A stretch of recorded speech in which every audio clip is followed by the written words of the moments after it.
Hello everyone, welcome to the Crystaly Recapped channel. Today I'll tell you about a movie where a girl wakes up trapped inside an empty room, not remembering who she is or how she got there. Be sure to comment whether you liked the movie, give it a thumbs up, and subscribe to the channel. The film begins with a certain man with a bag of phones getting into a van and arriving at a large facility. Meanwhile, a girl named Nell wakes up in a strange, almost empty room and, of course, doesn't remember how she got there. In the room, she first tries to open the door, but it doesn't budge.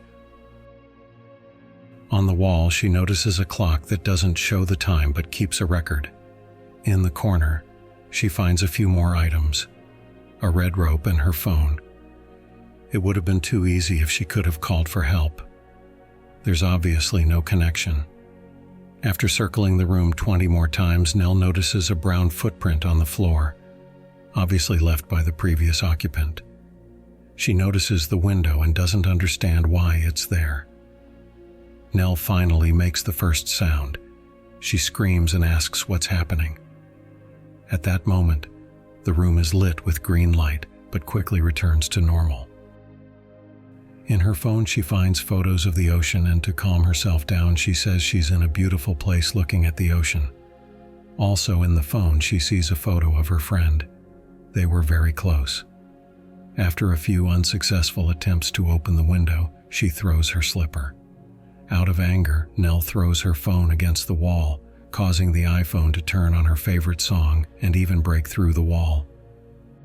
The girl starts breaking it further, hoping to find a way out. But there's another wall. At one point, the light in the room goes out, and a timer starts from 15 minutes. In addition, the door opens, but unfortunately, there's also a wall behind it, but with ventilation, which she doesn't notice right away. The timer refreshes again, but this time with a countdown of 45 minutes. She tells whoever trapped her here to go away, and the light comes back on. And then she hears them sending her a response. The man's voice echoes from the ventilation shaft. She immediately asks who he is and if he kidnapped her. The man behaves strangely and responds as if he's from a psychiatric hospital. He says he didn't kidnap her. They did, but he doesn't reveal who they are. Nell has many questions, but he simply ignores them and responds ambiguously. They manage to introduce themselves and exchange names. The man's name is Travis. Travis finds it very amusing that the girl's name is Nell, just like a fish. After some deliberation, Nell plans to climb up using the rope, but Travis warns that the handle won't hold. Indeed, Nell falls and loses consciousness. Later, she discovers that the handle broke off and fell, and her shoulder is dislocated. She begins to suffer from severe headaches and flashbacks. Travis advises her to relocate her shoulder, and Nell asks him again if he kidnapped her. It turns out that Travis is in a similar room. The girl plays her favorite song on her phone, and Travis starts whistling along, but she asks where he knows it from. Travis responds that it's his favorite song. All this time, some man is watching them. Travis asks Nell how she feels being here. She responds that she feels strong anger and fear. And Travis believes he deserves to be here as if it's his place. During their conversation, someone comes to Travis, and he starts shouting. Nell thinks Travis has been killed and imagines herself on the beach, everything fine. But it turns out Travis is alive. He still unwillingly answers questions. After someone comes to Travis, he feels unwell.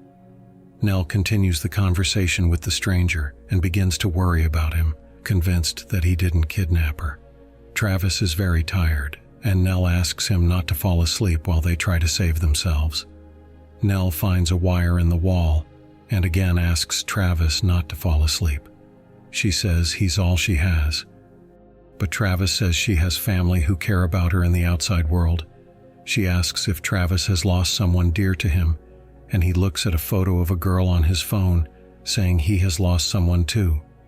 Nell notices an implant in her shoulder and she doesn't remember how it happened. Finally, Nell figures out how to escape from there.